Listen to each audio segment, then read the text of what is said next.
मेरे YouTube channel में आप सबका स्वागत है।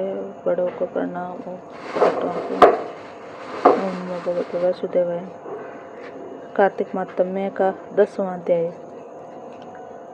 राजा पृथु ने कहा, हे देवर्षि, आपको नमस्कार है। अब मैं कृपा कर आप कहिए कि जिस समय भगवान शंकर ने माथे पर तेज क्षीर सागर में डाल दिया, उस समय क्या हुआ। नारद जी ने कहा, हे राजन, जब शंकर जी ने तेज क्षीर सागर में डाल दिया तो वह शीघ्र ही बालक होकर गंगा सागर में संगम पर बैठकर संसार का भय देने वाला रुदन करने लगा।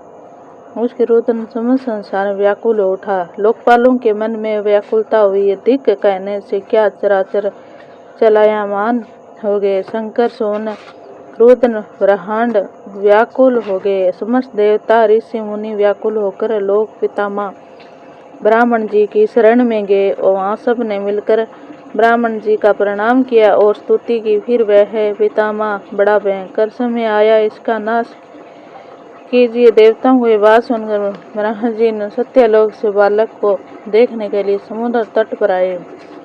समुद्र से ब्रह्मा जी को आता देखकर प्रणाम किया। फिर बालक को उठाकर उनकी गोद में दे दिया। तब विस्मित होकर ब्रह्मा जी ने पूछा, हे सागर, तुम शीघ्र ही बताओ कि बालक किसका है। तब समुद्र ने कहा, हे प्रभु, यह मैं नहीं जानता, किंतु मुझे इतना अवश्य ज्ञात है कि यह गंगा सागर के संगम में प्रकट हुआ है। अतः आप इस बालक की जाति, कर्म आदि संस्कार कीजिए, इसका जातक फल बताइए। नारद जी कहते हैं कि इधर दो सागर ब्रह्मा जी ने ऐसे कह रहा था कि उधर सागर पुत्र ब्रह्मा जी के गले में हाथ डालकर बार बार उसका आकर्षण कर रहा था।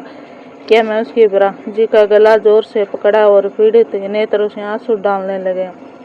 इसी प्रकार अपने दोनों हाथ से जोर लगाकर गला छुड़वाया। सागर से कहा, सुनो, तुम्हारे पुत्र का जातक फल कहता हूँ। मेरी आंखों से जो जल निकलता है, इस कारण इसका नाम जलंधर होगा। यह पैदा होने के साथ ही तरुण हो गया।